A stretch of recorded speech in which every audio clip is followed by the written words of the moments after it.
ప్రకటన గ్రంథం 22వ అధ్యాయం 7వ వచనాన్ని మనము తెలుసుకుంటున్నాం. ఈ చిన్న వచనంపై రాత్రి దేవుని వాక్య పరిచర్య ఆధారపడి ఉంది. 5 ప్రశ్నలు ప్రభు రాకడ గురించిన విషయాలు, ఒక 5 ప్రశ్నలు మన ముందు ఉంచబడుతున్నాయి. 5 ప్రశ్నలు ఈ రాత్రి వేళ ప్రభు రాకడ గురించిన 5 ప్రశ్నలు ఈ రాత్రి మన ముందు ఉంచబడుతున్నాయి. మొదటి ప్రశ్న ఆ ప్రశ్న చూడండి. ఈ 5 ప్రశ్నలకి రాత్రి జవాబు చూద్దాం. ఆ తర్వాత మీటింగ్ ప్రభు ఇష్టమైన రీతిలో ముగించుకుంటాం.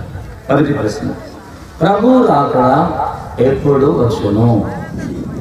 ప్రభు రాకడ ఎప్పుడు వచ్చును? నేడా, రేపా, నెక్స్ట్ వీకా, నెక్స్ట్ మంతా, నెక్స్ట్ ఇయరా? బైబిల్లో జవాబు చూద్దాం. ప్రభు రాకడ ఎప్పుడు? రెండవది, ప్రభు రాకడ ఎందుకు ఆలస్యం అవుతున్నది? రెండవ ప్రశ్న, ప్రభు రాకడ ఎందుకు ఆలస్యం అవుతున్నది? మూడవ ప్రశ్న, ప్రభు రాకడ ఎలా రానయ్యున్నది? ప్రభు రాకడ ఎలా రానయ్యున్నది? ప్రశ్నలు గుర్తుపెట్టుకోండి. నాలుగవ ప్రశ్న, ప్రభు రాకడ ఎవరి కొరకు? ఎవరి కొరకు ఆయన రానయ్యున్నాడు? ఐదో ప్రశ్న, ప్రభు రాకడ వరకు ఒకవేళ ఆయన ఆలస్యం అయితే రాకడ వరకు మనం ఏం చేయాలి? జీవం కలిగిన సంఘం యొక్క బాధ్యతలు ఏమిటి? జీవము కలిగిన సంఘం యొక్క బాధ్యతలు అంటే ప్రభు రాకడ కొరకై ఈ ప్రపంచం మన సంఘం, ఆయన విమోచించుకున్న సంఘం ఏం చేయాలి? 5 ప్రశ్నలకు జవాబులు చూద్దాం. ముందు అసలు ప్రశ్నలు మీ హృదయాల్లోకి వచ్చినాయో లేదో తెలుసుకుంటాను. అసలు ప్రశ్నలు మీ హృదయాల్లోకి వచ్చినాయా లేదా? మొదటి ప్రశ్న చెప్పండి, ప్రభు రాకడ ఎప్పుడు వచ్చును? ఒకటి. రెండవది, ప్రభు రాకడ ఎందుకు ఆలస్యం అవుతున్నది? మూడవ ప్రశ్న, ప్రభు రాకడ ఎలా రానయ్యున్నది? నాలుగవ ప్రశ్న, ప్రభు ఎవరి కొరకు రానయ్యున్నాడు? ఐదో ప్రశ్న, ప్రభు రాకడ వరకు జీవం కలిగిన సంఘం ఏమి చేయాలి? ఈ 5 ప్రశ్నలకు జవాబు చూద్దాం. మొదటి 4 ప్రశ్నలు పెద్ద టైం పట్టదు. 5వ ప్రశ్నకి జవాబు వర్తమానముగా ఉంటుంది. ఏం చేయాలో అనే విషయాలు కాస్త ఎక్కువ తెలుసుకోవాలి. ఈ మొదటి 4కి స్పీడ్గా జవాబు చూద్దాం. మొట్టమొదటి, ప్రభు రాకడ ఎప్పుడు? మత్తయి సువార్త 24వ అధ్యాయం. మత్తయి సువార్త 24వ అధ్యాయం 44వ వచనం. ప్రభు రాకడ ఎప్పుడు వచ్చును? 24, 44 అందరు కలిసి చదువుతున్నాం. చదవండి. మీరు అనుకొనని గడియలలో ఎప్పుడు వచ్చును ప్రభు రాకడ? అనుకొనని గడియ. ఆయన ఎప్పుడు వచ్చునో ఎవ్వరికి కూడా తెలియదు.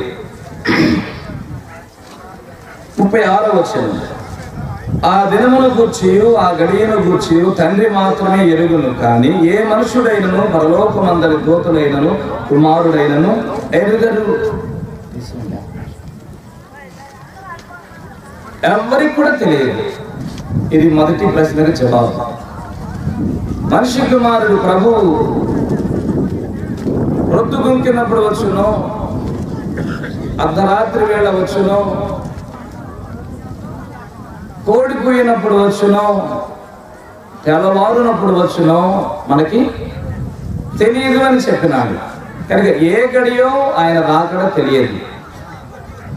కనుక ఫలానా గడియలో వస్తున్నాడు అని అంటే దొంగ కన్న వేయకుండా, అంటే ఆ దొంగకి అవకాశం ఇవ్వకుండా ఎట్లయితే జాగ్రత్త పడతామో, ఫలానా టైం అనేది చెప్పలేదు కనుక మనం సడన్గా వచ్చినా కానీ సిద్ధంగా ఉండాలి అనేది దీనిని బట్టి మనకు అర్థమవుతున్నది. ఇది ఫస్ట్ విషయం.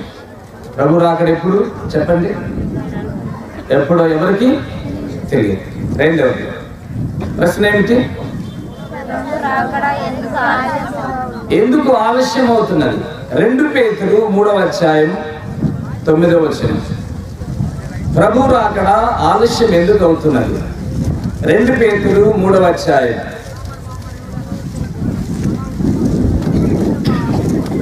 2 పేతురు 3వ అధ్యాయం 9వ వచనం. అందరూ చదువుదాం. కొందరు ఆలస్యమని ఎంచుకున్నట్లు ప్రభు తన వాగ్దానంలో గురించి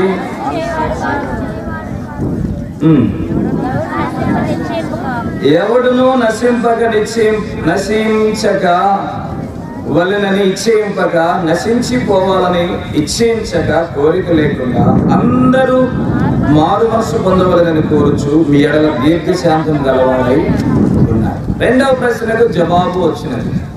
ఎందుకు ప్రభు రాకడ ఆలస్యం అవుతున్నది?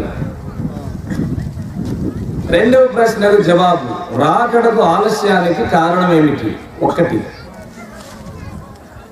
ఒక ఇంట్లో ఒక్కళ్ళే మారు మనసు పొందారు, ఇంకా చాలా మంది మారు మనసు పొందారు.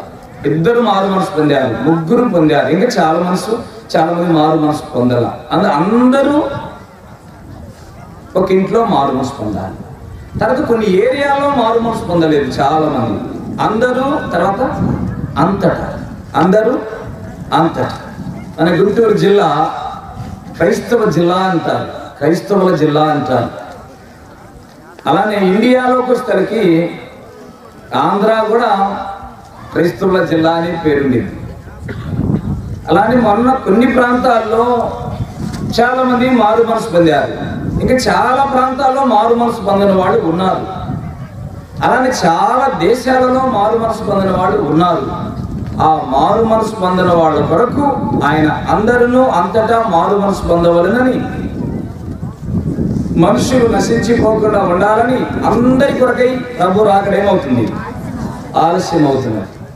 ఒక ఆమె అంటుందంట, ప్రతి సంవత్సరం వస్తున్నావు, ఇదిగో నేను త్వరగా వస్తున్నానని చెప్పిపోతున్నావు, పోయినేడు చెప్పిపోయావు, ఇప్పటికి రాలేదు. ఆయన అంతకుముందేడు కూడా చెప్పిపోయావు, ఇప్పుడు రాలేదని అంటే ఆ పాస్టర్ గారు అన్నారంట, మీ ఇంట్లో ఎంతమంది ప్రభు నమ్మారమ్మా అన్నారంట. నేను నమ్మినాను పాస్టర్ గారిని అంటే, మీ భర్త నమ్మినాడు, నమ్మలేదు. మీ కొడుకులు నమ్మారు, నమ్మలా. కూతుళ్ళు నమ్మారు, నమ్మలా. అల్లుళ్ళు కోడళ్ళు నమ్మారు, వాళ్ళు కూడా నమ్ముతారు. వాళ్ళ కోసం నేను ఆలస్యం చేస్తున్నాడు. వచ్చేవాడు వస్తాడు, అన్నవాడు ఆగడు. ఎందుకు ఆలస్యం అంటే, నీ కొడుకులు కూతుళ్ళు కోడళ్ళు అల్లుళ్ళు మార్పు చెందాలి, వాళ్ళు చచ్చిపోతే నరకానికి వెళ్ళిపోతారని చెప్పి వాళ్ళ కొరకే రాకడ, ప్రభు రాకడ ఏమవుతుంది? ఆలస్యం అవుతున్నదని చెప్పారు. అది రెండవ మాటకి ప్రశ్నకి జవాబు. మూడవ ప్రశ్న చెప్పండి, ప్రభు రాకడ ఎలా రానయ్యున్నది? 2 దెస్సలోనికల పత్రిక 1వ అధ్యాయం, 2 దెస్సలోనిక పత్రిక 1వ అధ్యాయం, 2 దెస్సలోనిక పత్రిక 1వ అధ్యాయం 6-8 వచనాలు. 2 దెస్సలోనికలకు రాసిన పత్రిక 1వ అధ్యాయం 6-8 వచనాలు. ప్రభు అయిన యేసు తన ప్రభావమును కనపరచు దూతలతో కూడా పరలోకము నుండి అగ్ని జ్వాలలలో ప్రత్యక్షమై, ఎట్లా వస్తున్నాడు చెప్పండి? అగ్ని జ్వాలలలో. ఒక అనుభవం ఇది. ఆయన రాకడ యొక్క ప్రత్యక్షతలు చాలా ఉంటున్నాయి. ప్రభు అయిన యేసు తన ప్రభావమును కనపరచు దూతలతో కూడా పరలోకం నుంచి అగ్ని జ్వాలలలో ప్రత్యక్షమై దేవుని ఎరగిన వారికి, ప్రభు అయిన యేసు సువార్తకు లోబడిన వారికి. మనకి ఇక్కడ అవసరమైన మాట, ఆయన ఎలా రానయ్యున్నాడంటే దేవదూతలతో అగ్నితో రానయ్యున్నాడు.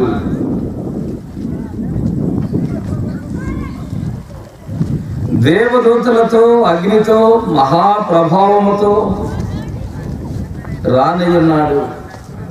మహిమతో ప్రభావముతో దేవదూతలతో అగ్నితో రానయ్యున్నాడు. ఇది ఒక్కొక్కటి విడిగా చూడడానికి అవకాశం లేదు, అంత అవసరం కూడా లేదు. ఆయన దేవదూతలతో అగ్ని జ్వాలలలో మహిమలో ప్రత్యక్షంగా కాబోతున్నాడు. ఎలా ప్రత్యక్షంగానై ఉన్నాడో అది చూసినాం. దేవదూతలతో ప్రత్యక్షంగానై ఉన్నాడు, దూతలతో రానై ఉన్నాడు. అగ్నితో రానయ్యున్నాడు, మహిమతో రానయ్యున్నాడు. అది 2 దశలోనికి పత్రిక 6:8. కనుక ప్రభు రాకడ, ఇంకా ఆయన రాకడ గురించి అనంతమైన విషయాలు ఉన్నాయి. అవి మన గ్రాహ్యానికి మించిపోయినవి. రహస్య రాకడ, బహిరంగ రాకడ, ఇవి గ్రాహ్యానికి మించిపోయినవి. కనుక ఆయన రానే జస్ట్ ఒక విషయం జస్ట్ టచ్ అవ్వడానికి మాత్రమే అది మీకు గుర్తు చేసిన. రహస్యంగా రానయ్యున్నాడు, బహిరంగంగా రానయ్యున్నాడు. ఇప్పుడు 3 ప్రశ్నలకు జవాబులు వచ్చినాయి. 4వ ప్రశ్న చెప్పండి. ఎవరి కొరకు రానయ్యున్నాడు? హెబ్రీయులకు రాసిన పత్రిక 9వ అధ్యాయం. హెబ్రీయులకు రాసిన పత్రిక 9వ అధ్యాయం 28వ వచనం. హెబ్రీయులకు రాసిన పత్రిక 9వ అధ్యాయం 28వ వచనం. అలాగుననే క్రీస్తు కూడా అనేకుల పాపములను భరించుటకు తన కొరకు కనిపెట్టుకున్న వారి రక్షణ నిమిత్తం పాపము లేకుండా రెండవసారి ప్రత్యక్షమగును. ఎవరి కొరకు రానయ్యున్నాడు? తన కొరకు. మీరు వచనాలు బాగా చదవండి. దేవుని సన్నిధిలో కూర్చున్నప్పుడు మీకు ప్రశ్నలకు జవాబులు వస్తాయి. ఎవరి కొరకు రానయ్యున్నాడు? తన కొరకు కనిపెట్టుకునే వారికి రానయ్యున్నాడు. రిఫరెన్స్ చెప్పినప్పుడు అది మీరు చదువుకోండి. ఆ ప్రశ్నకి ఎంతవరకు జవాబు ఇక్కడ ఉందనేది మీరు వెతుకుతూ చదవాలి. అప్పుడు అది ఎంతవరకు జవాబా కాదా అనేది మీకు తెలిసిపోయింది. కనుక కనిపెట్టుకునే వారి కొరకు మాత్రమే రానయ్యున్నాడు. మరి మిగిలిన వాళ్ళ సంగతి అంటే వాళ్ళకి ఆయన రాకడ గురించి ఆలోచన ఏమి లేదు, అంత భారం ఏమి లేదు, పట్టింపు ఏమి లేదు. కనుక వాళ్ళ కొరకు రానే లేడు ఆయన. అప్పుడు వాళ్ళ విషయం ఏంటో తర్వాత అర్థమైంది. కనిపెట్టుకోలేకపోతే మనం విడవబడ్డాం, మన పరిస్థితి ఏమిటి ఇంకా అంటే ఇంకా ఆ తర్వాత పరిస్థితి గురించి ఇంకా ఎవరికీ అర్థం అవ్వదు. వర్ణనాతీతమైనది. దేవుడు ఎట్లా వర్ణించడానికి వీలవ్వడో అలాగనే మనిషి యొక్క బాధను కూడా వర్ణించడానికి వీలవ్వదు. ఇంకా ఎత్తబడిన తర్వాత, ప్రభు సంఘం ఎత్తబడిన తర్వాత ఇంకా మిగిలిన వాళ్ళ పరిస్థితి అర్థమే అవ్వదు. ఇక 4 విషయాలు చూశాను. ఒకసారి చెప్తారా? వింటాను నేను. ముద్దులు గారు పాఠం చెప్పడం మంచిదే, కానీ పిల్లలకి అర్థమైందా కాదని అవగాహన కొరకు చాలా మంచిది. గొప్ప పాఠం చెప్పడం గొప్పది కాదు, కానీ అర్థమయ్యేలాగా చెప్పడం గొప్పది. 1వ ప్రశ్న, ప్రభు రాకడ ఎప్పుడు వచ్చును? చెప్పండి. అనుకొనని గడియ. 2వది చెప్పండి. ప్రభు రాకడ ఎందుకు ఆలస్యం అవుతున్నది?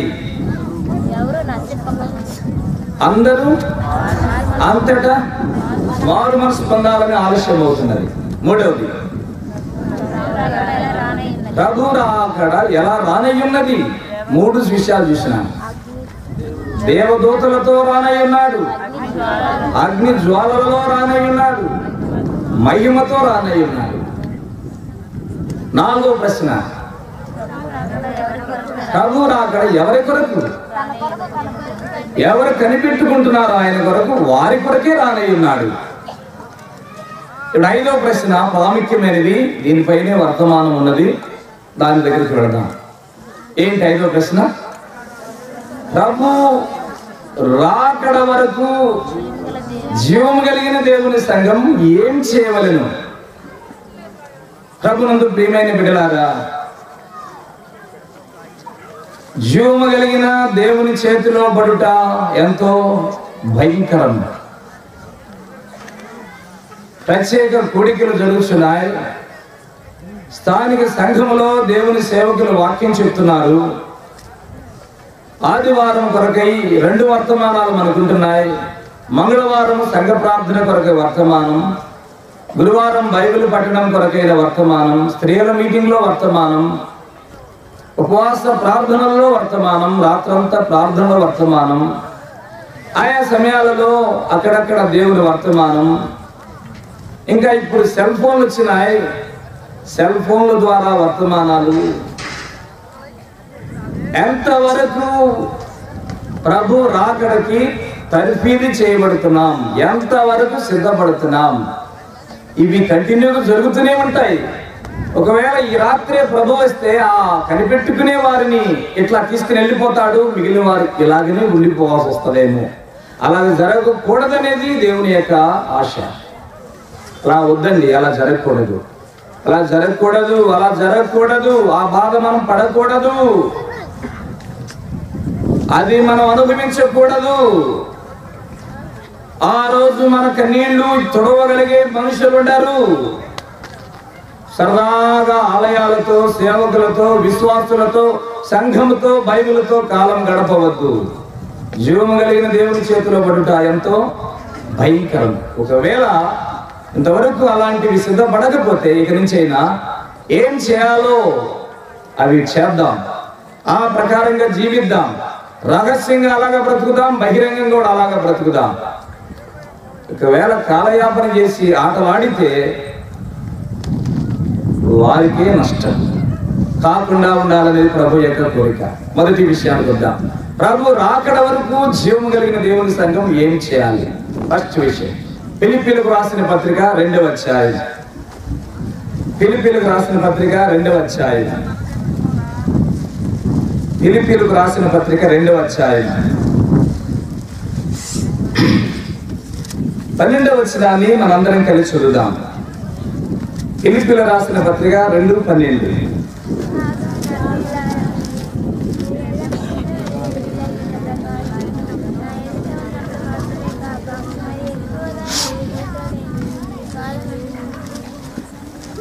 భయముతో వణుకుతో మీ సొంత రక్షణను కొనసాగించుకొనుడి. జీవము కలిగిన దేవుని సంఘం యొక్క బాధ్యత. గ్రంథసిరి బిడ్డలారా, చేరి వచ్చిన బిడ్డలారా, ఏ ప్రాంతం నుంచైనా రాని ప్రభునందు బిడ్డలారా, ప్రభు రాకడ కొరకై మనం చేయాల్సిన మొదటి పని, దేవుడు రక్షణను భయముతో వణుకుతో ఏం చేయాలని కొనసాగించుకోవాలి. రక్షణ దొరికితే అప్పుడు కొనసాగించుకోవాలి. ఒకవేళ ఇక్కడ రక్షణ లేని వాళ్ళు ఉంటే రక్షణ పొందాలి. లూకాసు వార్త 2వ అధ్యాయంలో చూడొద్దు, సకల ప్రజల ఎదుట, లేకపోతే చూడండి, రక్షణ లేకుండా ఇక్కడికి వచ్చి కూర్చుని ఉంటే సకల ప్రజల ఎదుట సిద్ధపరిచినాడు రక్షణను. లూకాసు వార్త 2వ అధ్యాయం 29:32లో చివరిలో ఉన్న మాట, నీవు సకల ప్రజల ఎదుట సిద్ధపరిచిన నీ రక్షణ నేను కన్నులారా చూచితిని. ప్రభు సమీపంగా ఉన్నాడు. రక్షణ బంధు ఈ రోజైనా. గ్రంథసిరి బిడ్డలారా, ఇలాంటి మీటింగ్స్ లో కూర్చుని వెళ్ళిపోతే ప్రయోజనం లేదు. ఆతిథ్యాన్ని స్వీకరించి వెళ్ళిపోతే ప్రయోజనం లేదు. కొంత ఆశీర్వాదం ఉండేది అంతే. నువ్వు వచ్చి కూర్చున్నందుకు కొంత దీవెన ఉండింది నీకు, నీ భార్యకి, నీ భర్తకు, నీ బిడ్డలకి. కానీ రక్షణ పొందకపోతే,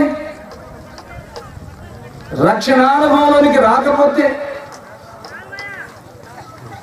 భద్రత అనేది మనకు లేకపోతే ఒక దినమున భయంకరమైన ఆ నరకానికి వెళ్ళిపోవాల్సి వస్తుంది.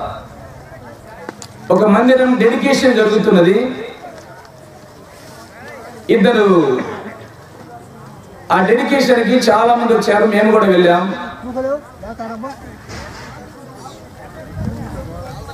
భోజనం టైంలో అందరూ భోజనాలు వడ్డించినారు. సేవకులు, విశ్వాసులు ఎటువంటి వెళ్ళిపోయినారు. రాత్రి వాళ్ళకి ఏదో పని అవసరమై గుంటూరు బస్ ఎక్కారు. ప్రయాణమై చేపురం దగ్గరికి వచ్చింది బస్సు. భోజనాలు వడ్డించిన వారిలో ఇద్దరు, చాలా మంది భోజనాలు వడ్డించారు. వారిలో ఇద్దరు రక్షణ లేని వాళ్ళు, చాలా మంది రక్షణ లేని వాళ్ళు భోజనాలు వడ్డించారు. వారిలో ఇద్దరు రాత్రి ప్రయాణమై గుంటూరు వస్తున్నారు. రక్షణ లేదు. ఎన్నో మంచి పనులు చేయడం వాళ్ళకి అలవాటు. మందిరంలో కార్యక్రమాలు జరుగుతుంటే వచ్చి హెల్ప్ చేయడం వాళ్ళకి అలవాటు. కానీ వాళ్ళకి మారు మనసు లేదు. వాళ్ళిద్దరు బస్సు ఎక్కి లాస్ట్ బస్సు 9:30 ఆ ప్రాంతం బస్సు ఎక్కారు గుంటూరుకి. 10:30కి ఆ ప్రాంతం రావచ్చు, గుంటూరుకి 10:30 ఆ ప్రాంతం చేరుకోవచ్చు. చేబ్రోలు దగ్గరికి రాగానే మీకు పాత రోజుల్లో తారు రోడ్డు వేసేటప్పుడు తారు గంగాణాలు రాత్రి వేళ సైడ్ రోడ్డు పక్కన పెట్టి కింద రబ్బర్లు కాల్చి వెళ్తారు. తెల్లవారేలోపు తారు ఏమవుతుంది, కాగి కాగి కాగి కాగి సిద్ధంగా ఉంది రోడ్డు వేయడానికి. అలాగా రెడీ చేసుకుని వాళ్ళు కింద ముక్కు పెట్టి వెళ్ళారు. ఆ రబ్బర్లు కాలుతున్నాయి. ఈ డ్రైవర్ ఏం చేసినాడంటే ఆ లెఫ్ట్ వైపు భాగాన్ని లెఫ్ట్కి వెళ్ళిపోయాడు. రోడ్డుకు చాలా ఎడమవైపు నుండి ఆ యొక్క గుద్దినాడు. వాటి నెల్లి గుద్దినాడు. వాటి నెల్లి ఎప్పుడైతే గుద్దాడో వీళ్ళిద్దరు వెనక కూర్చున్న వాళ్ళు డ్రైవర్ సైడ్కి వచ్చేసినారు, లెఫ్ట్ వైపుకి వచ్చారు. డ్రైవర్ పక్కకు వచ్చారు. ఆ కారు ఒక మనిషి కడవతో నెత్తి మీద పోసినట్లుగా వాళ్ళిద్దరు నెత్తి మీద పోసారు. పడింది, నెత్తి మీద పడితే ఒళ్ళంతా పడిపోయింది. డ్రైవర్ మీద కాస్త పడింది, ఒక ముస్లిం ఆయన మీద పడింది. మొత్తం 4 మీద కారు ఫుల్గా పడిపోయింది. 4లో డ్రైవర్ ఒక ఆయన. డ్రైవరు ఇక వాళ్ళు బస్ దిగారు. బస్ దిగి నల్లటి దెయ్యాల్లాగా ఉన్నారు వాళ్ళు. ఆపండి, మా కోసం వాహనం ఆపండి అని అరుస్తున్నారు. ఆపండి, వాహనం ఆపండి, ఒళ్ళు గాలిపోతుందండి, వాహనం ఆపండి. ఒక్క వాహనం ఆపడం, రోడ్డు అంతా కూడా ఏ వాహనం వచ్చినా పక్కకి వెళ్ళిపోతుంది. వీళ్ళు దెయ్యాల్లాగా ఉన్నారు. నల్లటి తారు మీద పడిపోయింది.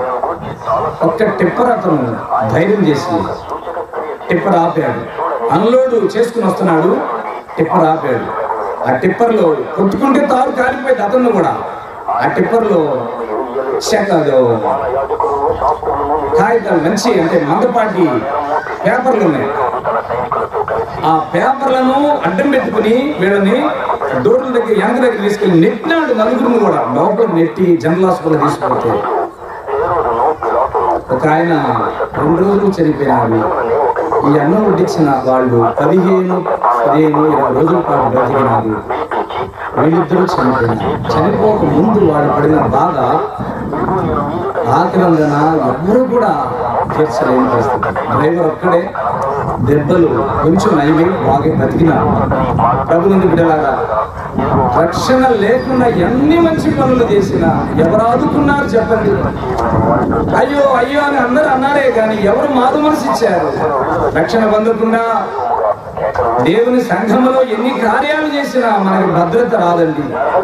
రక్షణ అనేది ప్రవచనాత్మకమైనది. నీ జనన దోషాలు, నీ కర్మ దోషాలు క్షమించబడడానికి ఒక మార్గదర్శకం. అది తెలిసి చేస్తామో తెలియక చేస్తామో అన్ని పాపాలు క్షమించే ఒక మంచి ఆయుధం అది రక్షణ. పదవా ఈ రాత్రి ఆయన రాకడ రానయ్యున్నది. నువ్వు ఇంట్లోకి వెళ్ళంగానే ప్రభు వస్తే నువ్వు రక్షణ పొందకపోతే ఏమైపోతావు? నువ్వు చేసిన మంచి పనులు ఏమైపోతాయి? నువ్వు వడ్డించిన అన్నం ఏమైపోయింది? ఆ చేతుల యొక్క ప్రేమ ఏమైపోయింది? మీ కొరకు మేము ప్రార్థన చేస్తున్నాం. ప్రభు మాకు అన్నం వడ్డించిన వాళ్ళందరినీ ఆశీర్వదించున్నాను. అయితే నీ వంతు నుంచి ఏమాత్రం కూడా స్పందన రాకపోతే దాని ప్రతిఫలమును అనుభవించాల్సి వచ్చింది. ఎవరైనా కానీ పాపమును బట్టి నష్టపోతే అది దేవుడి పాపం కానే కాదు, దేవుడి పొరపాటు కానే కాదు. నీ పాపమును బట్టి నువ్వు నిర్లక్ష్యం చేసినావు కనుక పాప ఫలం అనుభవిస్తావు. అలా వద్దండి, అలా వద్దునే వద్దు. రాత్రి రక్షణ పొందు, పాప క్షమాపణ పొందు, యేసు ప్రభు నమ్ముకో, పాపాలు క్షమాపణ కొరకు మనశ్శాంతి పొందుతావు, మోక్ష ప్రాప్తి పొందుతావు. నా వయసు కూడా 21 సంవత్సరాలప్పుడు నేను యేసు ప్రభు నమ్ముకున్నాను. బాపట్లో డిగ్రీ చదువుతున్నారు, ఇంటర్మీడియట్ చదువుతున్నారు. మా నాయన చెప్పాడు, ప్రభు నమ్ముకోయ్యా అన్నాడు. మీ చదువుల వల్ల మీకు ఉద్యోగాలు వస్తాయి, యేసు ప్రభు నమ్ముకో, పరలోకం దొరికిద్ది అని మళ్ళా అన్నాడు. మీ అమ్మ గాని నేను గాని చచ్చిపోయే వరకు మీ ముద్దపై ఆధారపడకుండా బతుకుతాము. మీరు మాకు అన్నం పెట్టాల్సిన పని లేదు, ప్రభు నమ్ముకోండి, మీరు మోక్షం చేరుతారు. డిగ్రీ వచ్చింది, అప్పటికి నేను నమ్ముకోలేదు అన్నాడు. నీ స్నేహితులే నీ శత్రులు అవుతారు, నా మాట దేవుడి మాట గుర్తుపెట్టుకో. నీ స్నేహితులే నీ శత్రులు అవుతారు, నా మాట దేవుడి మాట జ్ఞాపకం పెట్టుకున్నాడు మా నాయన. నిజంగానే డిగ్రీ కంప్లీట్ అయిన తర్వాత నా స్నేహితులు నా శత్రువులుగా మారిపోయినారు. నన్ను చంపడానికి ఒక భయంకరమైన కత్తి తీసుకుని నా మీదకి వస్తుంటే నేను చూసినాను. ఏం పాపం చేస్తున్నానని కత్తి తీసుకుని నా మీదకి వచ్చినారు, వాళ్ళు వస్తున్నారు. ఇంతమంది నన్ను లాగటము, వాడిని లాగటం ఏంటిది? మధ్యాహ్నం 11:30 గొడవ అయింది. ఇంటికి వెళ్ళాను. 12 గంటలప్పుడు మేము 4 అన్నదమ్ములు, ఒక చెల్లెలు. అప్పుడు నేను ప్రభు నమ్మలేదు. వెనక్కి వెళ్ళి ఇంట్లో కూర్చున్నాను. ఈవినింగ్ 7 అయింది. మా నాన్న మాట గుర్తు చేసుకున్నాను. నీ స్నేహితులే శత్రులు అవుతారన్న మాట తలుసుకుని ఏడ్చినా, కుమిలిపోయినాను. నిజంగా అదే జరిగింది ప్రభువా. నాన్న ఏం చెప్పాడో అదే జరిగింది. నన్ను క్షమించు, నన్ను క్షమించు. నీ చిత్తమైతే నా సమస్య పరిష్కారం చేయమని మారు మనసు లేని ప్రార్థన చేస్తున్నాను. మారు మనసు లేని ప్రార్థన. 7:30 ఆ ప్రాంతం ప్రార్థన చేసుకున్నాను. ఉదయాన్నే 7:30 లోపు నా సమస్య పరిష్కారం అయిపోయింది. అప్పుడు నేను అన్నాను, నీ మందిరానికి నేను వెళతానంట. నా జీవితంలో ఇక ఎన్నడూ ఎవరితో స్నేహాలు చెయ్యని నేను ప్రార్థన చేసుకున్నాను, తీర్మానం చేసుకున్నాను. ఎవరితో స్నేహం చేయను. ఒకవేళ చేసిన వాడు మన శత్రువు అవుతాడు. నాకు నీతోనే స్నేహం చేస్తాను. ప్రార్థన చేసుకున్నాను. విశాఖపట్నం పై చదువులకి ఆంధ్ర యూనివర్సిటీకి నా సీట్ వచ్చింది. పీజీ కొరకు వెళ్ళిపోయినాను. ప్రభు దయ వలన యేసు ప్రభు వారి దీవెన పొంది మార్టిన్ అంకుల్ దగ్గరికి ఆ మందిరానికి అలవాటు పడ్డాను. యూత్ మీటింగ్కి వెళ్ళా. తర్వాత ఆదివారం వెళ్ళాను. ఈ 2 రోజులు వారంలో వెళ్ళేవాళ్ళు. మిగిలిన రోజులు చక్కగా దేవుడు 2 నెలలలో నేను మారు మనసు పొందినాను. 1995 మే నెల 4వ తేదీ రాత్రి ఉదయకాలం VBS లెసన్ విన్నాను. దేమా గురించి, లుధియా గురించి. అది కూడా ఎందుకు వెళ్ళానంటే VBS ఎలా జరిగిందో వినాలి, తెలుసుకోవాలని వెళ్ళాను. VBS లో సీనియర్ క్లాసులో నేను మారు మనసు పొందాను. ఆ రోజు అంటే ఆ సీనియర్ క్లాసులో వాక్యం ఇంటికి వచ్చాను. అక్కడైతే నేను మారు మనసు పొందలా. మందిరంలో సీనియర్ క్లాసులో వాక్యం చెప్పిన సేవకులు ఒక మాట అన్నారు, భయమైన యవనస్తులారా యేసు ప్రభువుని నమ్ముకోండి, మీ పాపాలు క్షమించండి. ఒకవేళ మీరు నమ్ముకోకపోతే, యవన కాలంలో ఉన్నాను, నాకు బలం ఉంది, జ్ఞానం ఉంది అనుకుంటే, ఒకవేళ నీకు కఠినమైన మనస్తత్వం వస్తే నువ్వు మరలా మందిరానికి కూడా రాబుద్ది కాదు. నీకు మంచి కడిగేది యేసు ప్రభువుని నమ్ముకో అన్నాడు. అని ఏడుస్తూ ప్రార్థన చేస్తుంటే చెయ్యెత్తి చూపించు అన్నాడు. నేనేం చేయక్కర్లేదు, కఠినం చేసుకున్నాను. మెయిన్ లెసన్ అయిపోయింది. క్లోజింగ్ లెసన్కి వచ్చాను. మార్టిన్ అంకుల్ వేసినాడు. కేజీ పిల్లలు అడుగుతున్నాడు, ప్రియమైన కేజీ పిల్లలు ఆ వాక్యం చెప్పండి అన్నాడు. వాళ్ళు వాక్యం అదే చెప్తున్నారు. జూనియర్ పిల్లల దగ్గరికి వచ్చాడు, వాక్యం చెప్పండి అంటున్నాడు. ఇక నాకు గుండెలో రైలు పరిగెత్తుతున్నాయి. అమ్మో, కేజీ పిల్లల్ని అడిగినాడు, జూనియర్స్ అడుగుతున్నాడు, సీనియర్స్ దగ్గరికి వస్తాడేమో, అడుగుతాడేమో. నేను ఈ సైడ్నే కూర్చునుండా. మార్టిన్ అంకుల్ రాని వచ్చాడు నా దగ్గరికి. భుజం మీద చేసాడు, లేచి వాక్యం చెప్పన్నాడు. కంటితో వాక్యం ఉండేది కదా, చెప్పి 2 చేతులు కట్టుకున్నా. ఇట్లానే మీకు లాగానే జనం కూర్చుని ఉన్నారు. 1000 మంది సుమారు ఉంటారు. ప్రభువా దేవా, ప్రభువా దేవా అంతే రావట్లేదు. ఆ వచ్చిన నాకు ఇప్పుడైతే బాగా వచ్చు. ప్రకటన గ్రంథం 15:3-4 వచ్చిన చూడద్దు. అప్పుడు అన్నాడు మార్టిన్ అంకుల్, అసహించుకున్నాను, బాధపడ్డాను. అయిపోయింది. ఈవినింగ్ లెసన్ కూడా యూనివర్సిటీకి వచ్చేసినాను. వచ్చి స్నానం చేసినాను. గుండెలో బరువు, బాధపడతా ఉన్నాను. చాప తీసుకున్నాను. శాతవాహన నా హాస్టల్ 3వ నెంబరు 186 రూమ్ నెంబరు 3వ అంతస్తు పైకి వెళ్ళిపోయినాను. టెర్రస్ పైకి వెళ్ళిపోయినాను. ఆకాశం మొగపడుతుంది. మోకరించినాను. ప్రభువు బిడ్డలారా, తినటానికి, ఉండటానికి, ధరించుకోవడానికి నాకు జీవితంలో కొదవలేదు. నాకేం తక్కువ లేదు. ఆ రోజు నేను ఏడ్చిన. అమ్మను నేను బాధపరిచినాను యేసయ్య, నాన్న నేను బాధపరిచినాను యేసయ్య, నాన్న వాళ్ళందరినీ బాధపరిచాను. చదువే ఉంది కానీ సంస్కారం లేకుండా బతికినాను. నన్ను మన్నించు. ఆయన అంటున్నాడు, యేసు ప్రభు రానయ్యున్నాడు అని ఏడుస్తున్నాడయ్యా. దైవజనుడు ఏడవటం నేను గుర్తుపెట్టుకున్నాను. కఠినమైన మనసు వస్తుందామా అంటున్నాడు. నేను ఈ రాత్రి చచ్చిపోయిన నరకమే, మీరు వచ్చినా నరకమే. నేను నరకం ఎందుకు పోవాలయ్యా? నాకు నరకం వద్దయ్యా, నాకు పరలోకము కావాలని ఏడ్చినాను. క్షమాపణ కోరినాను. నా కన్నీళ్లు సుమారు అరగంట పైన కన్నీళ్లు కారుతూనే ఉన్నాయి. ఏడుస్తున్నాను. నన్ను క్షమించు, నీ బిడ్డగా చేసుకో. ఈ రోజు నుంచి నీ కొరకు నేను బ్రతుకుతానని చెప్పి ప్రార్థన చేసుకున్నా. ప్రార్థన అయిపోయింది. కళ్ళ నీళ్ళు ఆగిపోయినాయి. అప్పుడు మోకాళ్ళ మీదే ఉండి నా పాపాలు క్షమించినావని నమ్మకం నాకు వచ్చింది. నేను నీకు విరోధిని, నన్ను క్షమించావు.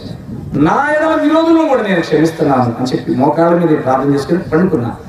అట్లా ఆకాశం వెన్నెలగా వస్తుంది.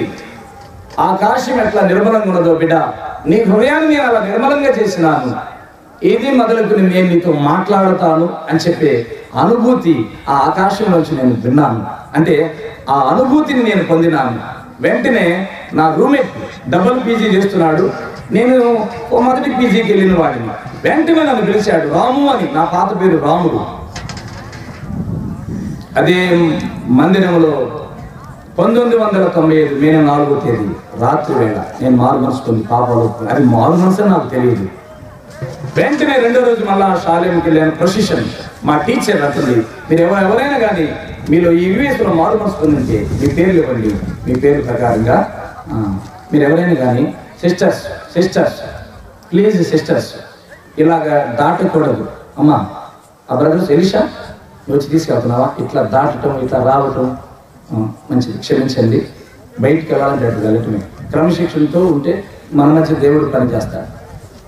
ఇది నేను రెండో రోజు వెళ్తే మీ పేర్లు ఇవ్వండి అని ఆ సిస్టర్ మా టీచర్ అడుగుతుంటే, ప్రశిక్షణలో తిరుగుతున్నాం, నేను పేరు ఇవ్వాల, నేను మారు మనసు పొందానా ఏంటి పేరు, యూబిఎస్లో నేనే మేలు పొందాలా. ప్రశిక్షణలో వెళ్తుంటే దేవుడు నాకు అన్నాడు, నువ్వు ఎన్నడైనా నీ జీవితంలో నీ పాపాల కోసం ఏడ్చినావా, ఈ బీబీఎస్లో వాక్యమని ఏడ్చినావు కదా, అది మారు మనసే, అదే పాపక్షమాపణ అంటే అంటున్నాడు. అది మారు మనసు అని పాపక్షమాపణ అని అది నాకు తెలియదు. మళ్ళా ప్రొసెషన్ అయిపోయింది. అందరూ వచ్చి కేజీ జూనియర్ సీనియర్స్ పిల్లలు కూర్చున్నారు. సాక్ష్యాలకు పేర్లు ఇచ్చిన వాళ్ళే సాక్ష్యాలు చెప్తారు. అందరూ పేర్లు ఇచ్చారు కనుక కేజీ వాళ్ళు అయిపోయింది, జూనియర్స్ అయిపోయింది, సీనియర్స్ మార్చిన అంకులు అందరికి తిలకిస్తా ఉన్నాడు. నా దగ్గరికి వచ్చింది మా టీచర్ గారు సీనియర్స్ దగ్గరికి వచ్చింది, అందరు సాక్ష్యాలు అయిపోయినాయి. నేను పేరు ఇవ్వాలా, నన్ను పిలవకూడదు. ఆ టీచర్ అంది, బ్రదర్ మీరు కూడా లేచి సాక్ష్యం చెప్పండి అంది. ఇదేంటి నేను పేరే ఇవ్వలేదు అని చెప్పి నేను అనుమానించకుండా పైకి లేచి నిలబడ్డాను. ఇది దేవుడు చిత్తం సిద్ధపరిచిన అనుభవం. ఆ కాలం ఎక్కిచ్చారు, ఇట్లా పెట్టుకున్నాను, కళ్ళు మూసుకున్నాను. మీకేం చెప్పాను, ఇంకా కన్నీటి వేదనతో నేను వారికి చెప్పాను. ఈ విబిఎస్లో నేను మారు మనసు పొందినాను, ప్రభు నమ్ముకున్నాను, ఫలానా లెసన్లో నేను ప్రభు నమ్ముకున్నాను. అయితే ఇక్కడ తీర్మానం చేసుకోలేదు, ఇంటికి వెళ్ళి నా రూమ్ టెర్రస్ పైన నేను తీర్మానం చేసుకున్నాను. అయితే లెసన్ ఇక్కడ విన్నాను, అయితే దేవుడు ఇలా సంధించింది ఇక్కడే, దర్శించింది ఇక్కడే అని చెప్పి నేను సాక్ష్యం ఇస్తే ఆ సంవత్సరంలో ఇంకా అంత అయిపోయిన తర్వాత మార్టిన్ అంకుల్ లేచారు. ఈ సంవత్సరం బీబీఎస్ నాకెంతో ఆనందంగా ఉన్నది. కేజీ పిల్లలు మారు మనసు పొందారు, చాలా మంది జూనియర్ పిల్లలు చాలా మంది మారు మనసు పొందారు, సీనియర్ పిల్లలు, యూనివర్సిటీ పిల్లలు కూడా మారు మనసు పొందారు.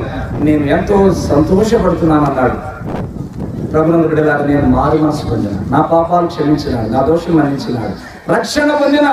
నువ్వు రక్షణ పొందినావా, మారు మనసు పొందినావా, నీ పాపాలు క్షమించబడాయా, నీ దోషాలు మన్నించబడాయా, నిజంగా యేసు ప్రభు నీ హృదయంలోకి వచ్చినాడా, క్షమించిన నమ్మకం ఉన్నదా? యేసు ప్రభు పాపాలు క్షమిస్తే మొట్టమొదటి సమాధానం ఉంది. రెండవది, మళ్ళా ఆ పాపం చేయాలనే మనసు నీకు రాదు, మళ్ళా ఆ పాపం చేయాలని తలంపు నీకు రాదు. ఒకవేళ తలంపు వస్తే అమ్మో చాలా పొరపాటిది, నాకు ఈ తలంపు వస్తుంది, క్షమించు నీ రక్తంలో కడగని 100 సార్లు నువ్వు అడగడానికి సాహసిస్తావు. ఫస్ట్ మారు మనసు అంటే సమాధానం వస్తుంది. 2, పాపం మీద ఇదివరకు సినిమాలు చూస్తే మనం చూడాలనిపించదు, ఇదివరకు అబద్ధం ఆడాలనిపించదు, దొంగతనం చేయాలనిపించదు. అది మారు మనసుకి గుర్తు, సూచన, అది ఒక సైన్. మూడవది, మారు మనసు పొందిన వ్యక్తి సమాధానం వస్తుంది, పాపం మీద చేయాలి అనే మనసు ఉండదు. ఇక మూడవది, మందిరానికి వెళ్దాం, సేవకులు దేవుని బిడ్డలను కలుసుకుందాం, మందిరానికి పోదాం అనిపించింది. అతి సామాన్యమైన 3 లక్షణాలు చెప్పినాను. ఇవి జరుగుతున్నాయా? ఇవి జరిగితే నిజంగా మారు మనసు పొందినట్టే. మొదటిది సమాధానం, రెండవది నీకు ఆ పాపం మీద, ఏ పాపం చేసి దేవుని దగ్గర క్షమాపణ కోరామో, ఏ పాపం వలన మనం బానిసైపోయినామో అదే పాపం మనం చేయబుద్ధి కాదు, దాని మీద అసహ్యం కలిగింది. మూడవది, మందిరానికి వెళ్దాం, ప్రభు దగ్గరికి వెళ్దాం, ప్రభు బిడ్డ దగ్గరికి వెళ్దాం అనిపించింది. ఇట్టి మారు మనసును పొందగలిగితే గొప్పది. దేవసాయం అంకులు ఒక ఆయన గుంటూరు సియోనులో సేవ చేశాడు.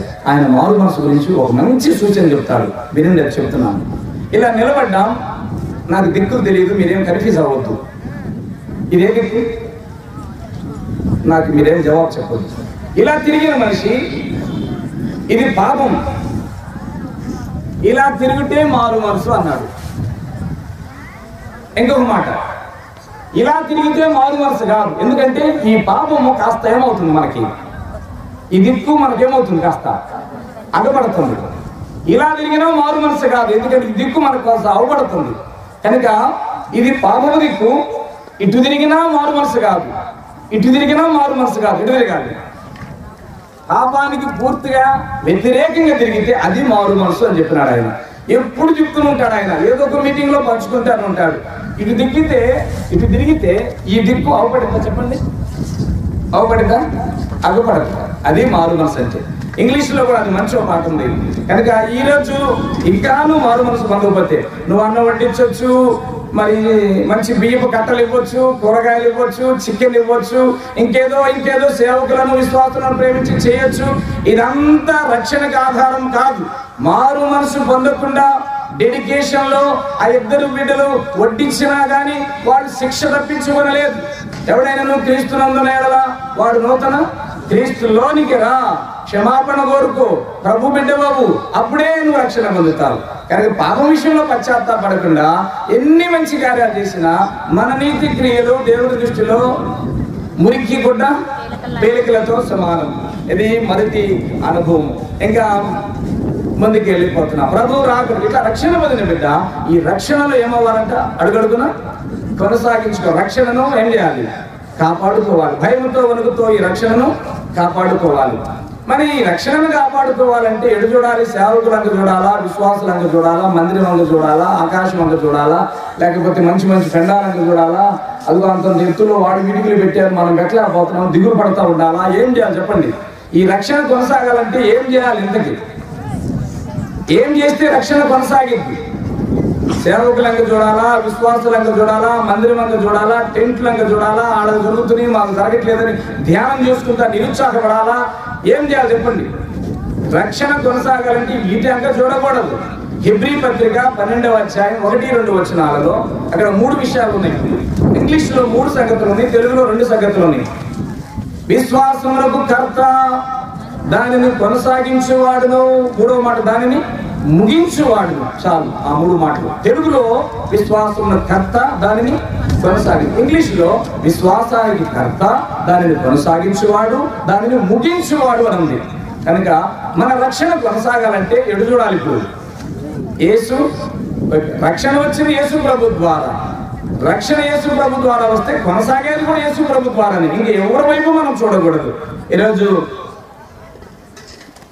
ఈ మొదటి అనుభవము జీవము కలిగిన దేవుని సంఘం యొక్క బాధ్యత. ప్రభు రాకడ వరకు మనం చేయాల్సిన పని ఏంటంటే భయముతో వణుకుతో సొంత రక్షణ ఏం చేయాలి? కొనసాగించుకోవాలి.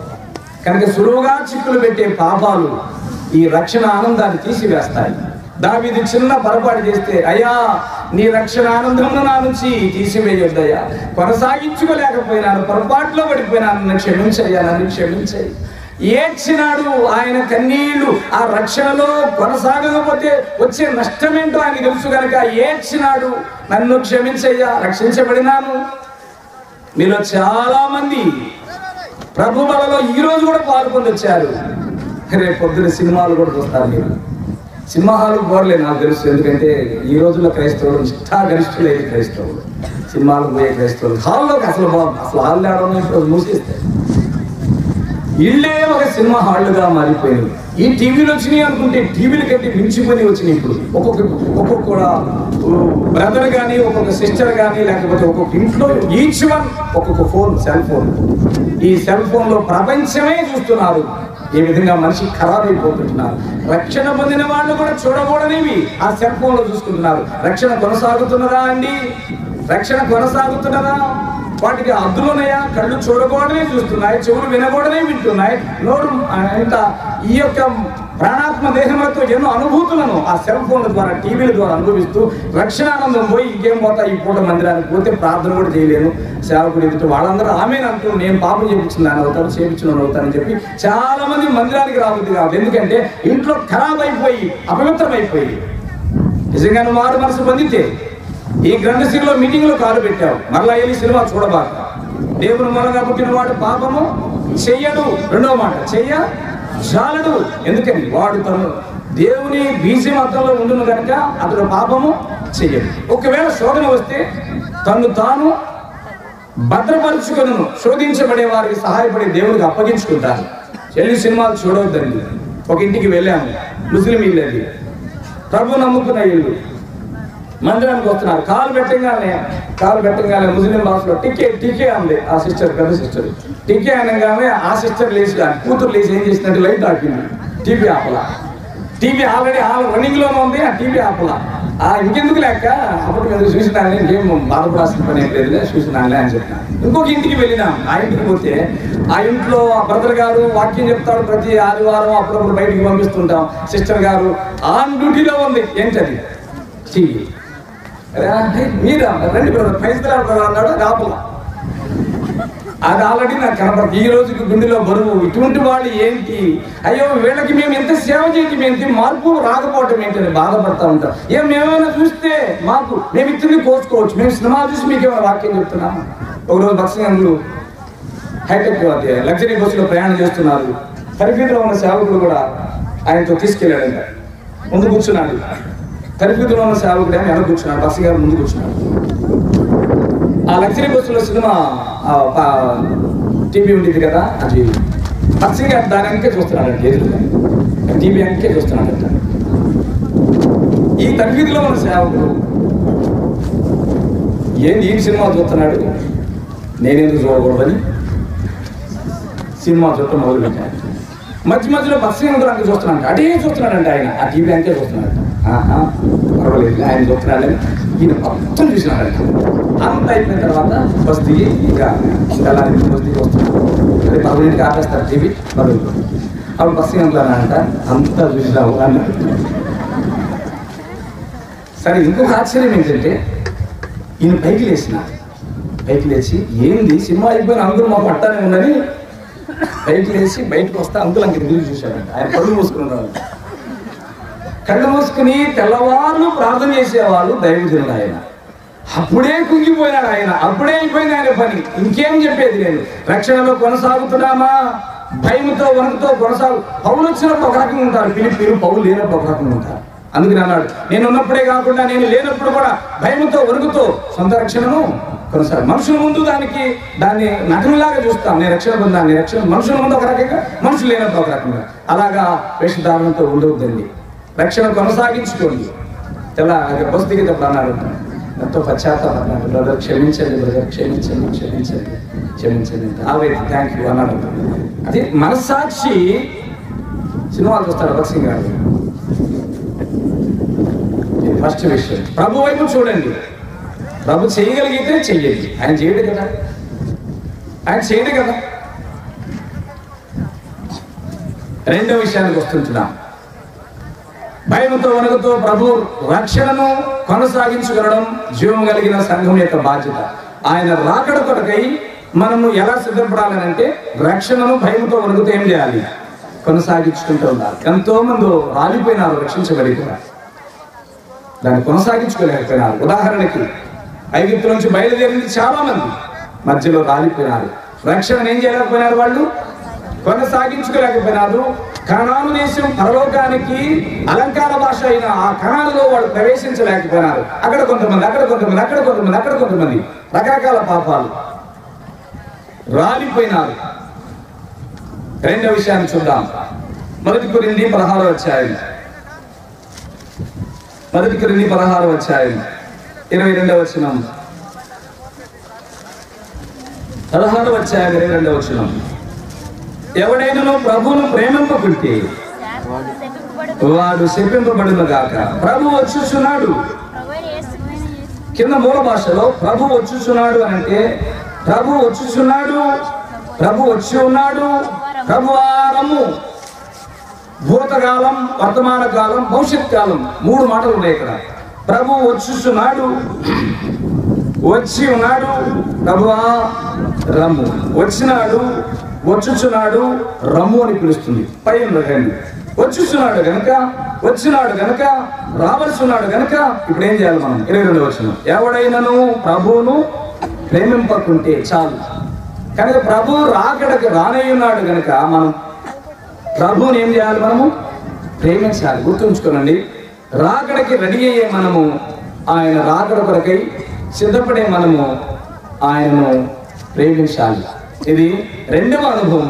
ప్రభు బిడ్డలమైన మనం ప్రభువును ఆయన రాకడ ఆలస్యమయ్యే కొలది ఆయనను ప్రేమించాలి. ప్రభు లేడు కదా, మనం ప్రేమించడానికి కనబడట్లేదు కదా. ఏం చేస్తున్నారా? చతురుందా? చతురా ప్రేమిద్దాం మందిరాన్ని. ప్రభువును ప్రేమించడం అంటే బైబిల్ చెప్తున్న మాటలు నేను ఇప్పుడు ఆ రిఫరెన్స్లన్నీ చూపించాను, మీకు వినిపించడానికి ప్రయత్నం చేస్తాను. మొట్టమొదటిగా ఆయన ఆజ్ఞలను ప్రేమిస్తే ప్రభువును మనము ప్రేమించినట్లే.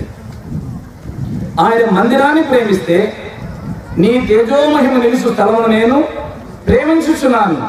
ఆయన ఆజ్ఞలను ప్రేమిస్తే ఆయన ప్రేమించినట్లే. ఆయన ఆలయాన్ని ప్రేమిస్తే ఆయన ప్రేమించినట్లే. జనరల్ గా మనము ఆయన మందిరానికి వెళుతూ ఉంటాం, అది మానకూడదు. ఆ తర్వాత వాక్యం మందిరంలోకి వెళ్ళిన తర్వాత వింటూ ఉంటాం, వాక్యమును గౌరవిస్తాం, వాక్యమును లోబడతాం. తర్వాత మూడవది, ఆయన మనకి రాయబడిన మాట, ఆయన చిత్తం ఏం చేయాలని తలుస్తున్నాడో ప్రతి దినదినం దానిని ప్రేమించాలి. ఒకటి మందిరాన్ని ప్రేమించుట, రెండు వాక్యాన్ని ప్రేమించుట, మూడవది ఆయన చిత్తము చేయటములో మనం ప్రయాసపడాలి. ఏం చేయమన్నాడో ఆలోచన చేసి చేస్తూ ఉండాలి, చిత్తమును ప్రేమించుట. నాలుగవది, చిత్తమును ప్రేమించే ఆ బిడ్డలు దేవుడు మనకిచ్చిన ఆ మందిర ఆవరణను ఎంతో గౌరవిస్తూ ప్రేమిస్తూ బైబిల్ చెప్పిన మాట నిన్ను వలే, రెండవ మాట నీ పొరుగు వారిని ప్రేమించాలి. ఇది నాలుగవది, పొరుగు వారిని గౌరవిస్తూ ప్రేమిస్తూ ఉండాలి. రాకడ వరకు ఆయన ఏమంటున్నాడంటే ప్రభువును ప్రేమించండి. 4 విషయాలు చూసినా. మొదటిది, మందిరాన్ని ప్రేమిస్తే ప్రభువును ప్రేమించినట్లే. రెండవది, వాక్యాన్ని ప్రేమిస్తే దేవుని ప్రేమించినట్లే.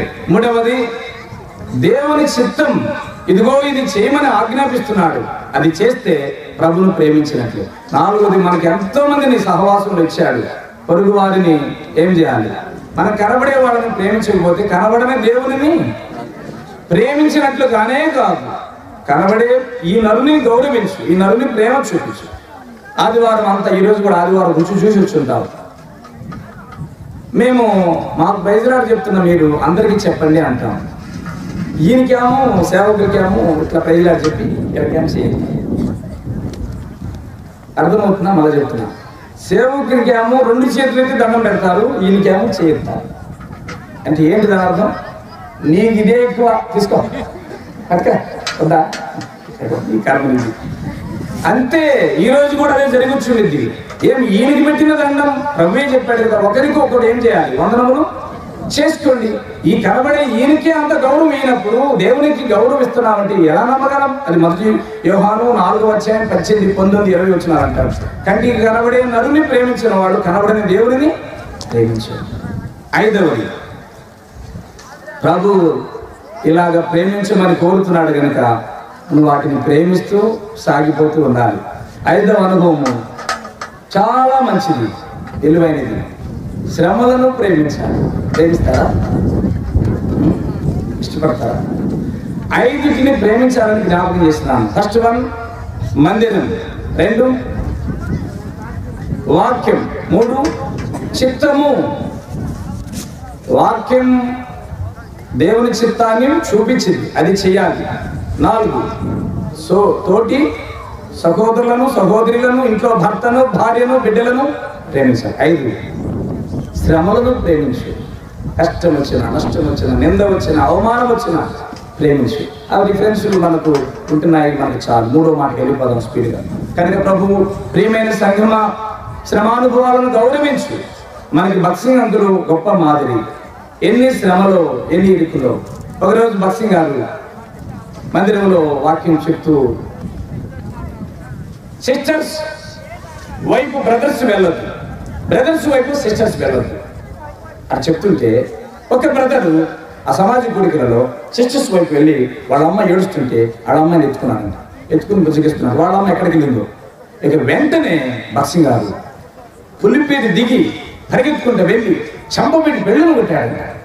నువ్వు బ్రదర్వి, సిస్టర్స్ వైపు రావద్దంటే ఎందుకు వచ్చినా అనగానే పిల్లలను దించేసి, ఆ పిల్లని దించి ఈయన కొట్టాలని మీదకి వస్తున్నాడంట. బక్సింగ్ గారిని కొట్టాలని మీదకి వస్తుంటే ఈయన నలుగురు కొట్టుకుని బక్సింగ్ గారేమో మీరు బదండి పులిపీటి మీదకి అని చెప్పారంట. బక్సింగ్ గారు పులిపీటి మీదకి వెళ్ళిపోతున్నాడు. లేదు, నన్ను వదలండి, నేను ఆయన కొట్టాల్సిందే, కొట్టే వరకు నేను ఊరుకోనని ఎంట పడుతున్నాడు. అప్పుడు బక్సింగ్ గారు అన్నాడంట, ఆయన వదలండి దాన్ని రా కొట్టానికి రా. దగ్గరికి వచ్చినాక బక్సింగ్ గారు అన్నాడంట, బక్సింగ్ గారు సారీ అన్నాడంట. ఏమన్నాడు? నువ్వంటావా? ఒకసారి కొట్టిన తర్వాత సారీ అనగానే సారు అట్లా అనుభాగండి సార్, నేను నిన్ను కొట్టాలని వచ్చాను, నువ్వు సారీ అనగానే నాకు కొట్టాలని అనిపించట్లేదండి, నేనే మారు మనసు పొందాలి, నేనే తప్పు చేసినాను, వద్దన్న పనికి నేను వెళ్ళాను, అంత మాట నన్ను అనొద్దండి, అంత మాట అనవద్దు అని చెప్పి కాళ్ళు పట్టుకోవడానికి ఒగితే లేదు, ఒత్తిడి పట్టుకోవద్దు, వెళ్ళిపోన్నాడు. ఆ సమాజకుడిలో మారు మనసు పొందాడు. సంతోషంగా భార్య బిడ్డలు వెళ్ళిపోయినాడు. శ్రమను గౌరవించే దైవజనుడు ఆయన. ఇంకొక మాట, ఒకరోజు హెబ్రోనులో విపరీతంగా వాదించాడంట ఒక బిడ్డ యవనస్తుడు. ఆ యవనస్తుని యొక్క అక్కగారు ఇప్పటికీ హెబ్రోన్లో ఉన్నారు. వాదిస్తే బక్సింగ్ గారు get out from this place అన్నాడంట, ఈ ప్లేస్ నుంచి వెళ్ళిపో అన్నాడంట.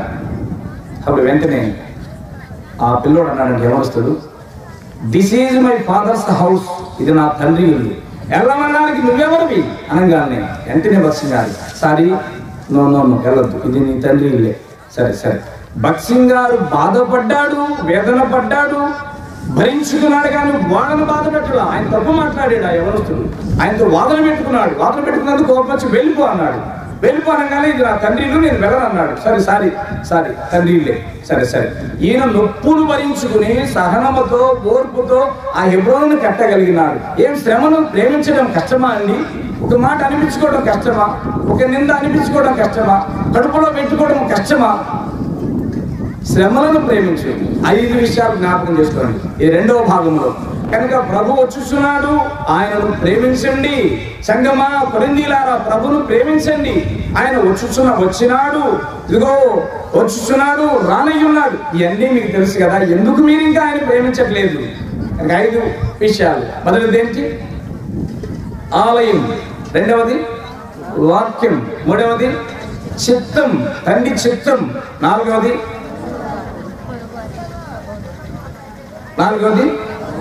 పొరుగువారిని. 5 శ్రమానుభవాలను గౌరవించు, ప్రేమించు. అది ప్రభు రాకడ కొరకే మనల్ని ఆయుధపరిచే అనుభవాలు.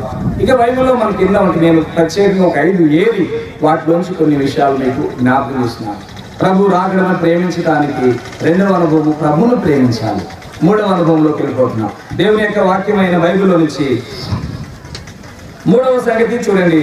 ఆయన పరిశుద్ధ గ్రంథమైన బైబిల్లో మనం చేయాల్సిన పని ఏంటో. 1 కొరింథీ 11వ అధ్యాయం 26వ వచనం అందరం కలిసి చదువుకుందాం. థర్డ్ వన్, ప్రభు రాకడ కొరకై జీవము కలిగిన సంఘం చేయాల్సిన పని ఏమిటి? 1 కొరింథీ 11:26 చదవండి.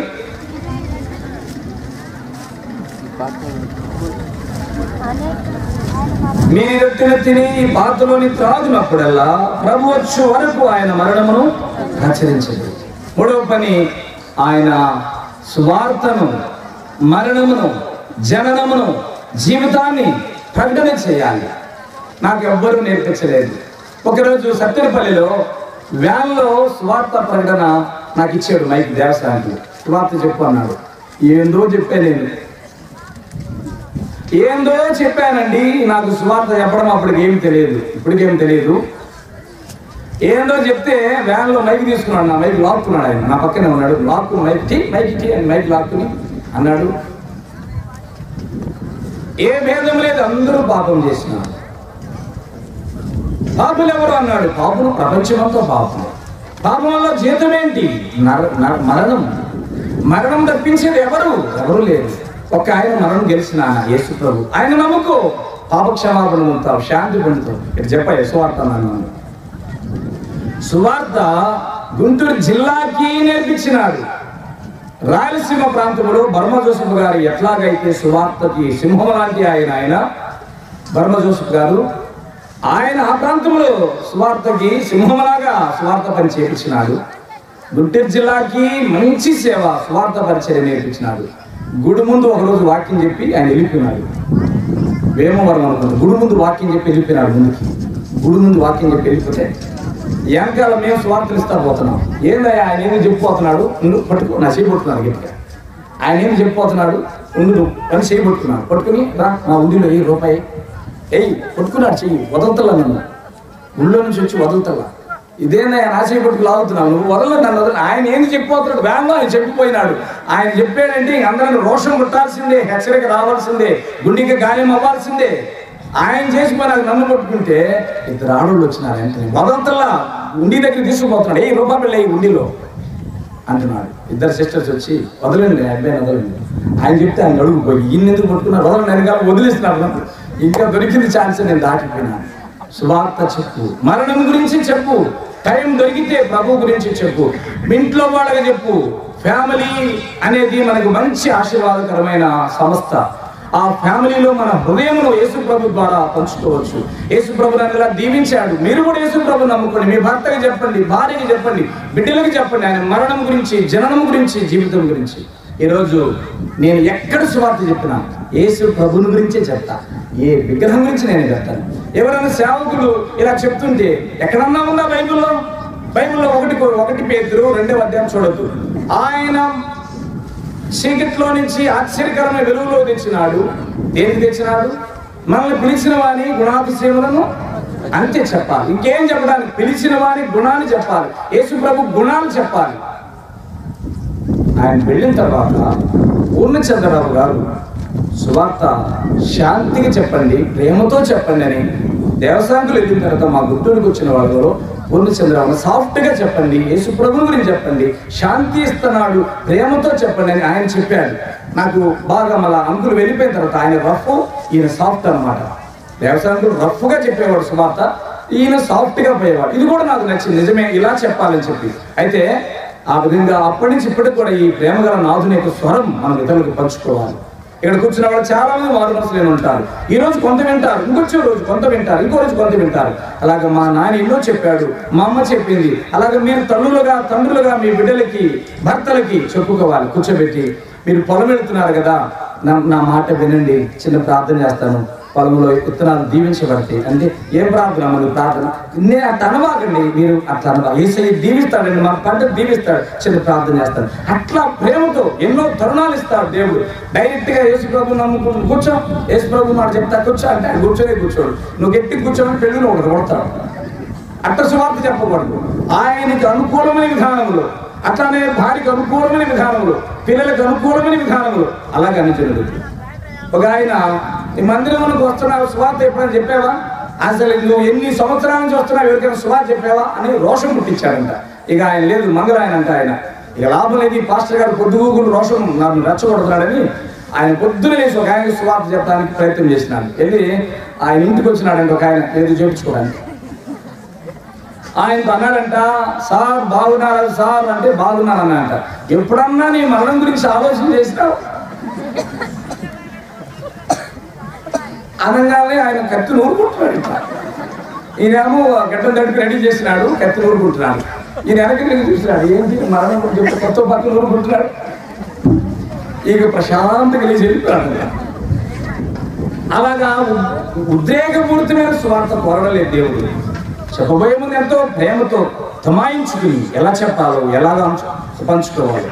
భక్సింగ్ గారు ప్రయాణం చేస్తున్నప్పుడు ఒక సిస్టర్ అమ్మ, మీరు ఎవరండి అన్నంట. యేసు ప్రభు బిడ్డనండి, సేవకునండి అంటే. ఎన్నేళ్ళు అవుతుంది యేసు ప్రభు నమ్ముకుని? 2 ఏళ్ళు అవుతుందండి అంటే. అప్పుడు వెంటనే ఆమందంట, మీకు అన్నం దొరికిద్దా అన్నంట. అంటే అప్పుడు సువార్త చెప్పాడు, నా పాపాలు క్షమించాడు యేసు ప్రభు. పాప క్షమాపణ గొప్పదా, అన్నం దొరకడం గొప్పదా, ఏది గొప్పదని ఆ సిస్టర్ ఆఫీసర్ అమ్మ అడిగితే ఆఫీసర్ అన్నంట, పాప క్షమాపణ గొప్పదండి అన్నంట. పాప క్షమాపణ ఇచ్చి 50 ఏళ్ళు అవుతుంది, అన్నం దేవుంది, ఆటోమేటిక్గా దొరికింది నాకు అన్నాడట. పాప క్షమాపణ. ఆ ఆఫీసర్తో సువార్త చెప్పడం, చదువు ఉన్న వాడితో సువార్త చెప్పడం, చదువు లేని వాడికి సువార్త చెప్పడం. అందుకే ఆయన ఆలస్యం చేస్తుంటారు. ఇది మనం ఎరగడానికి మనకు టైం దొరికిన కొలది. ఈరోజు స్పెషల్ మీటింగ్ కనుక మీరు వచ్చారు, లేని ఎడల ప్రతి వారము ఓపెన్ ఎయిర్కి మనం వెళ్ళాలి. కష్టతరమైన పరిస్థితులే, వివేచనతో పోవాలి, పవిత్రమైన మనస్సాక్షితో పోవాలి. ఏ మార్గాన్ని ప్రభు పొమ్మంటున్నాడో అటే పోవాలి. వ్యక్తిగతంగా చేయొచ్చు, కుటుంబంగా చేయొచ్చు, సంఘముగా కలిసి చేయొచ్చు. ఆ విధంగా అన్ని జనుల మధ్యకి వెళ్ళి ప్రేమగల సువార్త చెప్పాలి. ఇందాక నేను ఒక మాట చెప్పాను. ఒక ఊరు వెళ్ళాం పత్తిపాడు తర్వాత. ఆ సోదరి గారు అన్నారు, ఎందుకండి ఈ వ్యానులు సువార్తలు ఎందుకు అన్నీ, ఒక చెంప కొడితే ఒక చెంప చూపించమన్నాడు ఆ యేసు ప్రభు వారు. అవి చేయరు కానీ ఏందో వ్యాన్లు వేసుకుని వచ్చారు సువార్త చెప్తున్నారు అని అంటున్నాడు చౌదరి గారు. అంటే నేను దగ్గరికి పోయినాను, చౌదరి గారు చూస్తారా అన్నా. చూస్తారంటే ఏంటి నాకు అర్థం కావట్లేదు అన్నాడు. చెంప మీద కొట్టి చూస్తారా అన్నా. మిమ్మల్ని అనట్లేదు మాస్టర్ గారు, మిమ్మల్ని అనట్లేదు అంటే యేసు ప్రభువు చెప్పింది చెయ్యరు కానీ ఈ సువార్త ఏందో అని చెప్పి బాధపడొద్దండి. కొట్టించుకునేవాళ్ళు ఉన్నారు, కొట్టించుకోలేని వాళ్ళు కూడా ఉన్నారు అని చెప్పారు. మంచిదండి మాస్టర్ గారు, మంచిది అన్నాడు. ఆ సువార్తను ఆయన రిజెక్ట్ చేస్తుంటే వెళ్ళి చెప్పుడు ద్వారా మౌనం వహించినాడు. ఇంకొక ఊరు పోయినాము. ఆ ఊరిలో సువార్త ప్రకటిస్తుంటే ఆ అంటుంది, నా ఇంకా చూడనే చోట్ల పో తెలుసులయ్యా, ఆదివారం సోమవారం నుంచి శనివారం దాకా మిరగాలే పట్టుకో మా శాలలో పో తెలుసులే, మా తెలుసులే పో, నా ముఖమే చూడలేదామా పో తెలుసులే పో. ఆ పొయ్యిలో బూడిద ఎత్తేసుకుంటుంది, మా తెలుసులే పో అంటున్నా. ఏం తెలుసమ్మా, ఒకసారి నా ముఖం చూడమ్మా అంటున్నా. నేను తెలుసులే పో బాబు ముఖం చూడమ్మా, కాస్త నా ముఖం చూడమ్మా అంటున్నా. అట్టారు వండి చూసింది. ఎవరండి మీరు అంటే, మేము పత్తిపాడు చూసినామమ్మా సువార్త పాటించడానికి, మీ సేవలోకి ఎప్పుడు వచ్చినావమ్మా అన్నా. మీరు కాదులే. సరే మీ సువార్త తీసుకో అన్న. ఇచ్చే సరే నేను ఆనందంగా తీసుకుని ఇంట్లోకి పోయింది. చూడండి, విమర్శలు ఎన్నో ఉన్నా వాటిని మనం తప్పించుకోలేము, తప్పక చేయాల్సిందే. ఆయన మరణమును ప్రచురించుదురు అన్నాడు. అంటే నమ్మేడు దేవుడు మనల్ని. సంఘము నాకు ఈ సేవ చేసింది, నా మరణాన్ని ప్రచురించింది. నమ్మినప్పుడు మనం అది పంచుకోవాల్సింది. మరి ముఖ్యంగా ప్రియమైన బిడ్డలారా, మీ కుటుంబాలకు చెప్పండి, మీ కుటుంబాల ఇతరులకి చెప్తాను అవకాశం. మన ఫ్యామిలీకి పంచుకోండి, ఫ్యామిలీకి చెప్పండి. కుటుంబ ప్రార్థనలు కలిగి ఉదయం సాయంకాలం చెప్పుకోండి. థర్డ్ వన్ ఇది. 3 విషయాలు ఇప్పుడు మనకు చూసినాం. ఫస్ట్ వన్ ఏంటి? రక్షణను ఏం చేయాలి, మనం కొనసాగించుకోవాలి. సెకండ్ వన్, ప్రభువుని ప్రేమించాలి. 3వ అనుభవం, ప్రభు మరణమును భూస్థాపన పునరుత్థానాన్ని ప్రకటించాలి. 4వ సంగతికి రండి. పరిశుద్ధ గ్రంథమైన బైబిల్ నుంచి దేవుడు తన వాక్యమును ఇలాగా రాసిపెట్టి ఉంచి మనలను ప్రోత్సాహపరుస్తున్నాడు, పురుకొల్పుతూ ఉంటున్నాడు. ఆ సంగతిలో ఒక విషయాన్ని మనము ఇంకొకటి మాట మనం జ్ఞాపకం చేసుకుంటున్నాం. 1 కొరింథీ 4వ అధ్యాయం 5వ వచనం. 1 కొరింథీ 4:5. 1 కొరింథీ 4:5. సమయము రాకముందు ఏ సంగతిని గురించి కూడా చదవండి, ఫుల్గా చదవండి. 4:5. సమయం రాకముందు ప్రభు వచ్చే వరకు దేనిని గురించి తీర్పు ఒక రోజు వస్తుంది. అంధకారమైన రహస్యములను వెలుగులోకి తెచ్చి హృదయాల ఆలోచనలను బయలుపరిచే దేవుడు ఉన్నాడు. ఆయన రానే ఉన్నాడు. మనకి ఇది జ్ఞాపకం చేసుకున్నాం. 4th వన్, ఆయన వచ్చే వరకు దేనిని గురించి కూడా తీర్పు తీర్చబాకని. మందిరాలలో ఐగుప్తు నుంచి బయలుదేరిన లక్షల మంది మారుమనసు పొందిన వాళ్ళు సలుగుతూ వచ్చారు, ఉరుగుతూ వచ్చారు. మోషే, నువ్వు ఏ మోషేవయ్యా, నువ్వు ఎందుకు వచ్చినావు? అసలు శవాలు చేయడానికి వచ్చావా? సమాధులను చేయడానికి వచ్చేవాళ్ళు. ఏం మోసేవు? నీళ్ళు లేవు, కీరకాయలు లేవు, బీరకాయలు లేవు. ఒక్కొక్క రకంగా చదువుతుంటే ఒక్క మాట పలకలేదు ధైర్యం, ఒక్క మాట పలకల. ఆ గుండె ఎంత మంచి గుండె. మారుమనసు లేని వాళ్ళారా, సనిగే వాళ్ళారా, ఒక్క మాట లేదు. ఒకేసారి మాట్లాడాడు, ఒక్క మాట. ఎన్నడూ మాట్లాడాలి. తీర్పు చెప్పండి, తీర్పు తీర్చలేదు.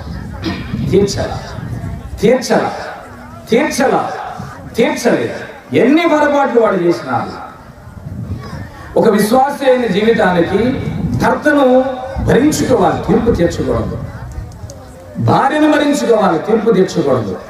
వాళ్ళ ప్రవర్తన మనకు కష్టతరంగా ఉండొచ్చు, అన్నిలాగా కనబడవచ్చు. ఒకవేళ రక్షణ పొందిన వాళ్ళు కూడా లేదు, రక్షణ లేకపోయినా వాళ్ళ పరిస్థితిని బట్టి మనం అవగాహన చేసుకునే రక్షణ కొరకే ప్రోత్సాహించుకోవాలి.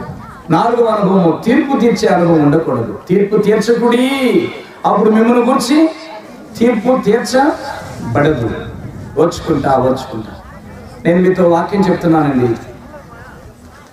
ఈ గుండెలో ఉంచుకుని వారు ఎదురు చూస్తే జవాబులు వచ్చినాయి, నెల ఎదురు చూస్తే జవాబులు వచ్చినాయి, సంవత్సరాలు ఎదురు చూస్తే జవాబులు వచ్చినాయి. ప్రార్థన ఆలకించు దేవుడు. మేము వాక్యం చెప్తున్నప్పుడు మందిరంలో కొంతమంది ఇంత లావు పెట్టుకుంటారు ముఖాలు. నిజమే, వాక్య పరిచర్య కష్టతరమైనది. మన విద్యానగర్ తరపున మీటింగ్స్ జరిగితే గుంటూరు అందరూ వచ్చారు, నేను కూడా వచ్చాను, కూర్చున్న వాక్యం అక్కడ వాక్యం చెప్తుంటే నేను ఏ వాక్య భాగం అయితే చెప్తున్నప్పుడు కొంతమందికి గాయమై ముఖమంతా లావు పెట్టుకున్నారు. సేమ్ వచనాలే, సేమ్ మాటలే, అవే వాక్య భాగాలే. ఒక సందర్భంలో జయరాజ్ అన్న చెప్తుంటే వాళ్ళందరూ విని నేను ఎంత సంతోషపడ్డానంటే, ప్రభువా నేను పంచుకున్నప్పుడేమో వాళ్ళు బాధపడ్డారు, ఇప్పుడు నీ దాసుడు పంచుకున్నప్పుడు నా పక్షంగా నువ్వు పనిచేస్తున్నావని సేమ్ అదే ఆత్మ ఈరోజు పనిచేస్తున్నా. నేను నమ్ముతున్నానయ్యా, తీర్పు నేను తీర్చలా, టైం ఇవ్వు, ఓర్చుకో, సహించుకో. ఇంకొక సేవకుల ద్వారా మాట్లాడతాడు, ఇంకొక విశ్వాసం ద్వారా మాట్లాడతాడు, పరిస్థితుల ద్వారా మాట్లాడతాడు. ఆ విధంగా ఆ మోషేలో ఉన్న ఆత్మ మన మీద పనిచేయడం ఎంతో ఆశీర్వాదం. ఇది 4వది. కనుక ఎన్నిసార్లు సనిగినారు వాళ్ళు, మారు మనసు పొందినోళ్ళు, వాళ్ళు మారు మనసు పొందినోళ్ళు కాదు, మారు మనసు పొందినోళ్ళే సనుగుతుంటే మీరు ఇట్లా అంటోళ్ళు అట్లా అంటోళ్ళు అని ఒక్క మాట అన్నట్టుగా సాక్ష్యం లేదు, వాడి గురించి తీర్పు తీర్చినట్టుగా సాక్ష్యం లేదు. ఆ శక్తి మనకున్నది, ప్రభు మనకి ఇచ్చాడు. అది 4వది. 5వ సంగతికి వెళ్తున్నాం. ఫిలిప్పీయులకు రాసిన పత్రిక, దేనిని గురించి తీర్పు తీర్చవద్దు, తీర్చవద్దు, తీర్చవద్దు.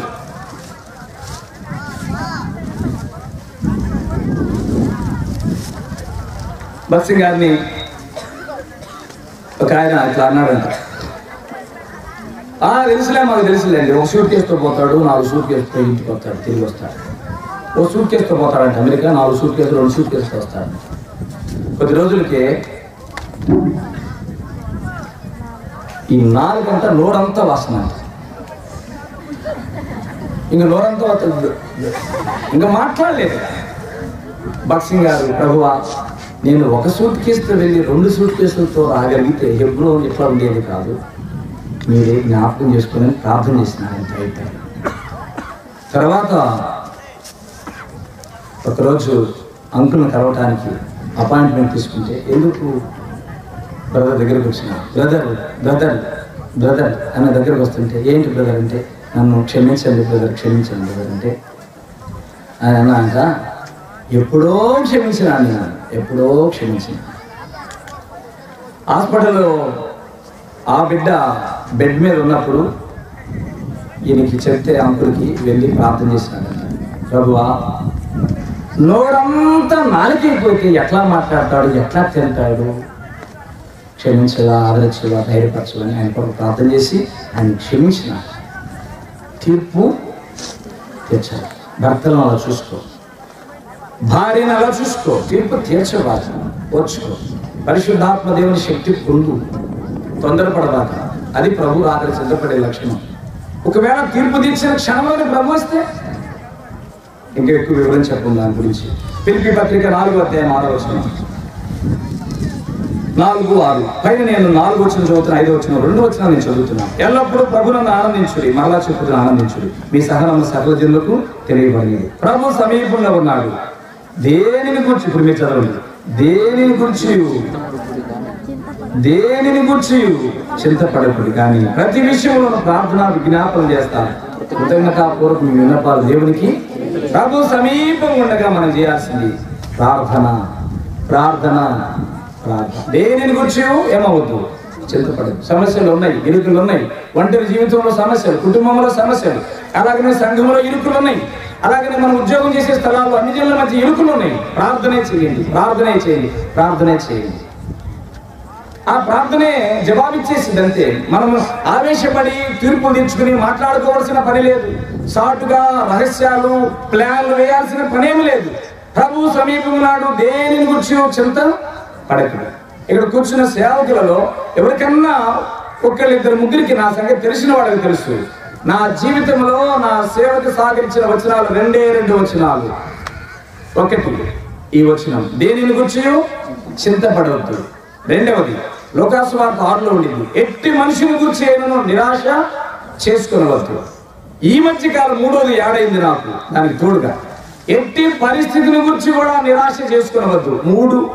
2 వచనాలు ఈ మధ్య 3వది కలిసింది. దేనిని గురించి చింతపడవద్దు, ఎట్టి మనుషుని గురించి చింతపడవద్దు, ఎట్టి పరిస్థితిని, ఆ పరిస్థితి ఎలాంటిదైనా కానీ. ఈరోజు ప్రార్థనే చేయండి. ప్రార్థనే ఇంకా మనకు ఆయుధం. ఇంకో పని కాదు. ప్రభు జీవం కలిగిన సంఘం యొక్క పని ఏంటంటే ప్రార్థన చేయటం. మీ చింతలు ఉన్నాయి, మీ చింత యావత్తు మీ మీద వేసుకోండి అనలేదు. రైలు బండికి నెత్తి మీద బుట్ట దించట్లేదంట సిస్టర్. ఒక ఆఫీసర్ అన్నాడంటే, ఏందమ్మా బుట్ట దించుకోమ్మా, రైలు ఎక్కేవు కదా అన్నాడంట. అప్పుడు ఆమె అందంట, సార్ గారు నన్ను మోస్తుంది రైలు, బుట్టనేడం మోసింది సార్ గారు అన్నంట. అమ్మ తెలివిగా ఉన్నావా తెలివి లేకుండా ఉన్నావా, నిన్ను మోసావా, నీ నెత్తి మీద ఉన్న బుట్టను కూడా కొన్నిసార్లు అన్నీ ఆడ చెప్తారే సేవకుడికి, అన్నీ ఆడ చెప్తారు సేవకుడు. నేను సేవకుడు చెప్పలేదు నిజమే, సేవకుని బాధ్యతలు ఎక్కువ. అన్ని సేవకుని చెప్పకపోయినా పర్వాలేదు, కానీ ఎవరికి చెప్పాలి? ప్రభుకి అన్నీ చెప్పచ్చు, ఎప్పుడైనా చెప్పచ్చు, ఏ గడియైనా చెప్పచ్చు, ఎంతసేపు అయినా పంచుకోవచ్చు. ప్రశాంతంగా ఆయనతో గడుపు, నిమ్మలంగా గడుపు. అది భక్సింగ్ గారి అనుభవం. అది ఆయన ఎప్పుడు ఆయనతో చెప్పేవారు, ఎప్పుడు చెప్పటమే, దేవుడికి చెప్పటమే, ప్రతి సందర్భం దేవుడికి చెప్పటమే, ప్రతి ఇరుకు దేవుడికి చెప్పటమే. ఒకరోజు డబ్బులు పోయినాయంట, కరెంటు బిల్లు కడదామని డబ్బులు దాచిపెట్టుకున్నాడు అంకుల్ గారు. డబ్బులు పోయినాయంట. ఏంటి డబ్బులు పోయి, నా రూమ్లోకి దొంగలు రాలే, ఏంటి నా రూమ్లో డబ్బులు పోవటం అని చెప్పి ఏం చేసేవాడు? మిగిలిన వాళ్ళు అడగాలి కదా, నువ్వు తీసావా అంటే ఏం దొంగలా కనపడుతున్నావని అంటారు వాళ్ళు. అడలా చిన్న ప్రార్థన చేసినాడు, ప్రభువా కరెంటు బిల్లు కోసం దాచుకున్న డబ్బులు కనపడతలేదు, ఎక్కడున్నాయి చెప్పయ్యా, ఒకవేళ నేను వేరే వాటి ఖర్చు ఏమైనా పెట్టాను, నాకు అర్థం కావట్లేదు, చెప్పయ్యా అని ప్రార్థన చేస్తే ఒకరోజు పడుకుని ఉన్నాడంటే కళ్ళెట్టు తెరిచినాడంట. కళ్ళెట్టు తెరిస్తే ఎలిగిపోతుందంట. ఎలిగిపోతుంటే ఈ డబ్బులు తీసుకెళ్ళింది. ఎలిగి తీసుకెళ్ళిన సంగతి తెలియాలంటే ఏం చేయాలి? ప్రార్థన చేయాలి. ప్రతి చిన్నదానికి కూడా అది నిజంగా ఆ డబ్బులు వెలిగి తీసుకెళ్తుంది. రక్షణ అనుభవం పొందిన మనం ప్రతి పరిస్థితి ప్రార్థన. యేసు ప్రభువు భూమి మీద ఉన్నప్పుడు పగలంతా సువార్త, రాత్రంతా ఏం చేసేవాడు? ప్రార్థన చేసేవాడు. ఎందుకు? ఎన్ని పరిస్థితులు విరోధంగా ఎదుర్కొన్నాడు అది దేవుడికి చెప్పేవాడు. ఎన్ని పరిస్థితులు అనుకూలంగా ఎదుర్కొన్నాడో అది దేవుడికి చెప్పేవాడు. ఎన్ని పరిస్థితులలో ఆదరణ పొందాడో అది దేవుడికి చెప్పేవాడు. ఇవన్నీ పగలంతా సేవ, రాత్రంతా దేవుడితో పంచుకోవడం. మళ్ళా ఈ రోజు మళ్ళీ ఎదుర్కొబోయే వాటికి శక్తి పొందడానికి ప్రార్థన అవసరం. ఎదుర్కోబోయే వాటికి, అనుభవించబోయే వాటికి ప్రార్థన అవసరం. అనుభవించిన దానికి ప్రార్థన, అనుభవించబోయేది ప్రార్థన.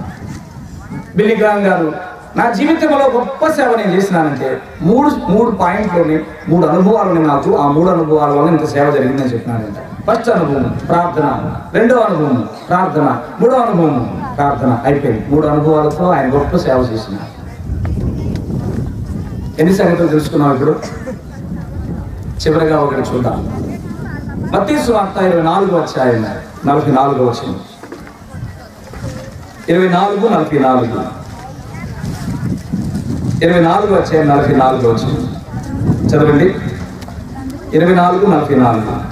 మీరు అనుకున్న గడియలలో మనిషి కుమారుడు వచ్చును కనుక మీరును సిద్ధముగా ఉన్నది. పేజీ తిప్పండి, కొంచెం పేజీ తిప్పండి. 25:10. మత్తయి 25:10. వారు కొనబోచుండగా పెళ్లి కుమారుడు వచ్చాను, అప్పుడు సిద్ధపడి ఉన్న వారు అతనితో కూడా పెళ్లి ఎందుకు లోపలికి పోయి. మత్తయి సువార్త 25వ అధ్యాయం 41వ వచనం. అప్పుడు ఆయన ఎడమవైపు నుండి వారిని చూసి, శపించబడిన వాళ్ళ నన్ను విడిచి అపవాదికి వాని తోటలకు సిద్ధపరిచిన నిత్యాగ్నిలోనికి.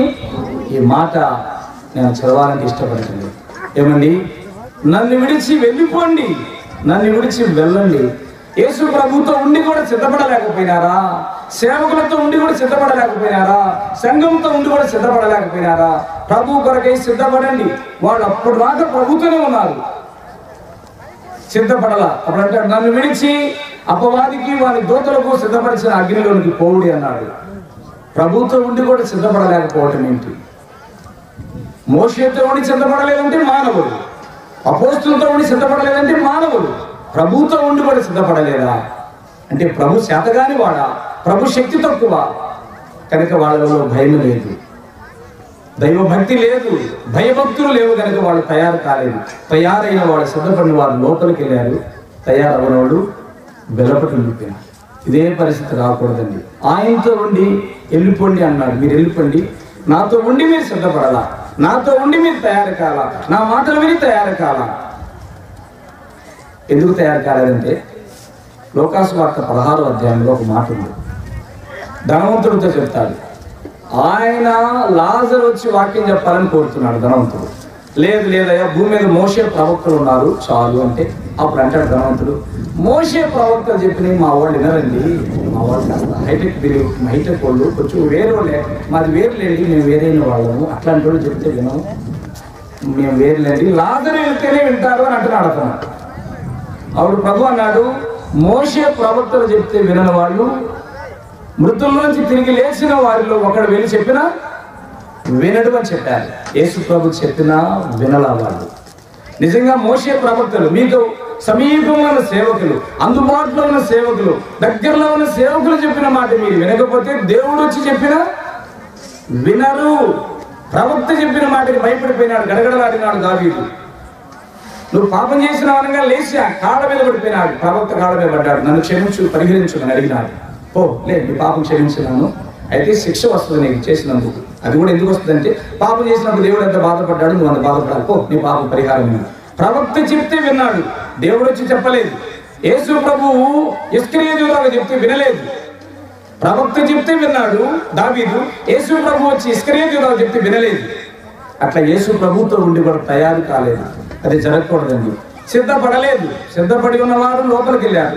చూడండి, పైన మత్తయి సువార్త 25లో 34లో, ఆశీర్వదించబడిన వారలారా మీరు వెళ్ళి మీ కొరకు సిద్ధపరిచిన రాజ్యం స్వతంత్రించుకున్నది. 41లో, శపించబడిన వారలా నన్ను విడిచి, అక్కడేమో మీ కొరకు సిద్ధపరిచిన రాజ్యం, ఇక్కడేమో ఆయనతోనే ఉంది. ఇక ఈ మాటతో 6 సంగతులు నేను నాకు తెలిసి 6 విషయాలు చూసినట్లున్నా. ప్రభు కొరకు సిద్ధపడండి చాలు. జీవం కలిగిన సంఘం ఏం చేయాలి ప్రభు రాకడ కొరకు? 6 అనుభవాలు. కనుక సిద్ధపడి ఈ భూమి మీద సిద్ధపడుతూ ఆయన రాకడ కొరకు సిద్ధపడదాం. సిద్ధపడుతూ ఆయన రాకడ కొరకు ఎదురు చూస్తూ ఉన్నాం. 6 అనుభవాలు మనం జ్ఞాపకం చేసుకుంటూ వచ్చినాం. మొదటి సంగతి రక్షణను భయముతో వణుకుతో ఏం చేయండి? కొనసాగించుకోండి, కాపాడుకోండి. అది కొనసాగాలని ఎడు చూడాలి. మందిరాలంక, సేవకులంక, ఆ కార్యాలంక, ఈ కార్యాలంక, వాళ్ళంక, వీళ్ళంక మనం చూస్తే కొనసాగదు. ఎవరంక? ఆయన ఇచ్చింది రక్షణ, ఆయనకే చూడాలి. రెండవది ఏంటి? ప్రభు రాకడ సిద్ధపడే రెండవ అనుభవం, ప్రభువును ఏం చేయాలి? ప్రేమించాలి. అందులో 5 విషయాలు మనం చూసినాం. మూడవది ఏంటి? మరణం, భూస్థాపనం, పునరుత్థానం ప్రచురించాలి ప్రభుత్వ వరకు. 4వది దేని గురించి? తీర్పు తీర్చదు. నోటికి తొందరపడి తరిగిపోతుంది. వచ్చుకోవాలి, సహించుకోవాలి, తీర్పు తీర్చొద్దు. నువ్వు ఇట్లాంటి వాడివి అట్లాంటి వాడు అని అంటే, మేము ఇట్లాంటి వాడు ఉండండి, మేము కాదు మీరు కూడా నేను అంటారు వాళ్ళు. కలవరిక మనకు అలా తీర్పు తెచ్చుకున్నా మనసులో ఉంచుకుని ప్రార్థన చేస్తే వాళ్ళు తగిన కాలంలో మారుమూసుకుంటారు, దేవుని బిడ్డలు అవుతారు. భర్త కావచ్చు, భార్య కావచ్చు, బిడ్డలు కావచ్చు, విశ్వాసులు కావచ్చు, అవిశ్వాసులు కావచ్చు, మన ఆఫీసులో పనిచేసే కొలీగ్స్ కావచ్చు, స్నేహితులు కావచ్చు, శత్రువులు కూడా కావచ్చు.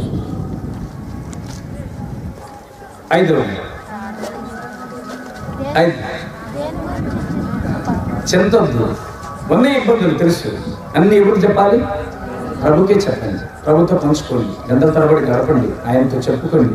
తప్పగా సమస్త జ్ఞానానికి పెంచిన దేవుని సమాధానం మనకు తోడుంది.